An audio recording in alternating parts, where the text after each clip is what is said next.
सोनीपत की नई अनाज मंडी में सोमवार को कांग्रेस के हरियाणा प्रदेश अध्यक्ष राव नरेंद्र पहुंचे, जहां उन्होंने स्थानीय कांग्रेस नेताओं के साथ मिलकर गेहूं खरीद व्यवस्था का जायजा लिया।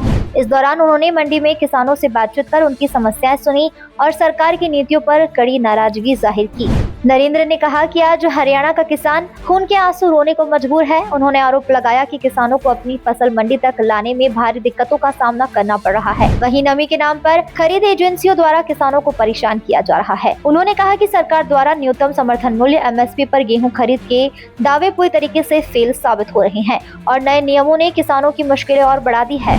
अनुशासन समिति के चेयरमैन श्री धर्मपाल सिंह मलिक साहब हमारे सामने खड़े हैं। इन्होंने सारा रिपोर्ट्स देख करके, व्यक्तिगत सुनवाई भी करके, उन सब का फाइनल रिपोर्ट्स बना के मेरे को भेज चुके हैं। मैं अपनी तरफ से उसमें रिकमेंडेशन करके प्रभारी जी को भेज चुका हूं। बहुत शीघ्र रिजल्ट आपके सामने आएगा। जिन्होंने पार्टी से अनुशासनहीनता की है, गद्दारी की है, धोखा किया है, किसी भी सूरत में नहीं बख्शे जाएंगे, सख्त कार्रवाई होगी। राज्यसभा चुनाव को लेकर भी राव नरेंद्र ने बड़ा बयान दिया। उन्होंने कहा कि कांग्रेस के 5 विधायकों पर सख्त कार्रवाई की जाएगी। अनुशासन समिति की रिपोर्ट आला कमान को भेज जा चुकी है। उन्होंने कहा कि विधायक ने अगर अपनी अंतरात्मा की आवाज पर वोट दिया है तो उन्हें तुरंत इस्तीफा ही दे देना चाहिए। जनता ने उन्हें कांग्रेस के टिकट पर जिताया था, लेकिन अब उन्होंने गद्दारी की है। पवन गोयल साहब भी हमारे साथ खड़े हुए हैं। तो आज का आने का पर्पज यही है, किसान भाइयों से मिलने के लिए। मौसम की जो मार पड़ रही है और इस मार से किसान का जो फसल है, गेहूं है, दूसरी जो फसलें आज आ रही है मंडी के अंदर, उसको सरकार MSP पे खरीदने का नाटक कर रही है, बहानेबाजी कर रही है।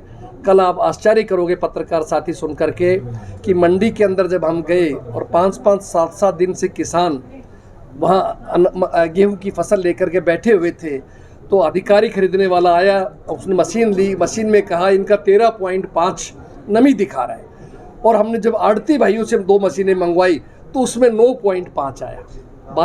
12% तक छूट है सरकार की तरफ से।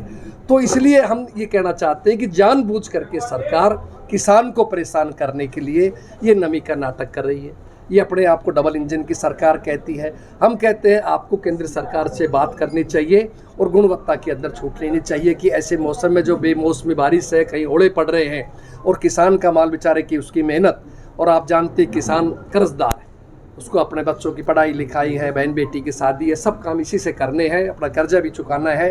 तो इसलिए उसके लिए तो जीवन मरण का प्रश्न है। और इसी तरह किसान परेशान अगर होता है तो आत्महत्या करने को मजबूर हो जाता है। कांग्रेस पार्टी उनके दुख को बांटने के लिए, उनके साथ खड़े होने के लिए, आगे अधिकारियों से बात करने के लिए और जरूरत पड़ी तो मुख्यमंत्री तक भी बात करने के लिए हम लोग खड़े हैं। सरकार के मंत्री, कृषि मंत्री जी का यह बयान आना कि इस बारिश से तो किसान को फायदा हो रहा है, कुछ ना उसका नमी बढ़ रही है, तो इससे क्या अर्थ लेते हैं। एक और मंत्री का बयान आया कि साहब मुख्यमंत्री जी आज आए हैं, बहुत खुशी है, भगवान बहुत राजी है। मैं कहता हूँ भगवान राम भी नाराज हो रहा है और राज भी नाराज हो रहा है। तो ऐसी अवस्था के अंदर जहाँ गेट पास बनते हैं वहाँ इन्होंने अनावश्यक शर्तें लगा दी सरकार ने।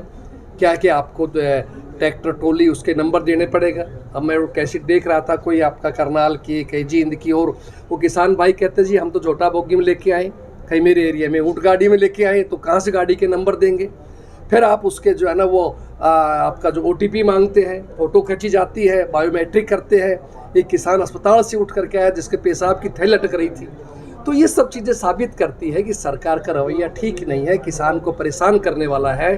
और हम इस बात को देखिए, ये तो आपको सोचना है, मीडिया को सोचना पड़ेगा कि किस तरह से एक अच्छे लोकतंत्र को ख़राब करने की इसकी गई, किस तरह हॉर्स राइडिंग की गई, पैसे के बल पर, बाहुबल के ऊपर इन लोगों ने लोकतंत्र को ख़राब किया, प्रजातंत्र को ख़राब किया। आपके सामने जब 31 विधायकों से एक मेंबर बनना था तो एक BJP का बनता, एक कांग्रेस का बनता। जानबूझ करके तीसरा उम्मीदवार निर्दलीय लेकर के आए हैं, अपनी पार्टी के पदाधिकारी को खड़ा किया है और पैसे के बल के ऊपर, सत्ता के बल के ऊपर प्रलोभन दे करके 5 विधायकों को वोटिंग कराई गई है, जिसकी सारा समाज, पूरा देश निंदा कर रहा है। तो ऐसा नहीं करना चाहिए। लोकतंत्र के अंदर हमें लोकतंत्र का और संविधान की रक्षा करनी चाहिए। उन्होंने बीजेपी पर भी गंभीर आरोप लगाए हैं और कहा कि राज्यसभा चुनाव में तीसरे उम्मीदवार को उतारकर लोकतंत्र की हत्या की गई है।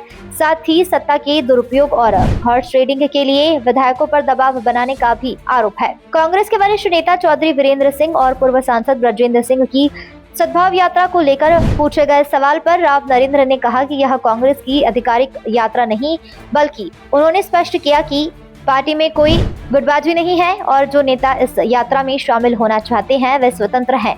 उनके अनुसार इस तरह की गतिविधियों से कांग्रेस और मजबूत होगा।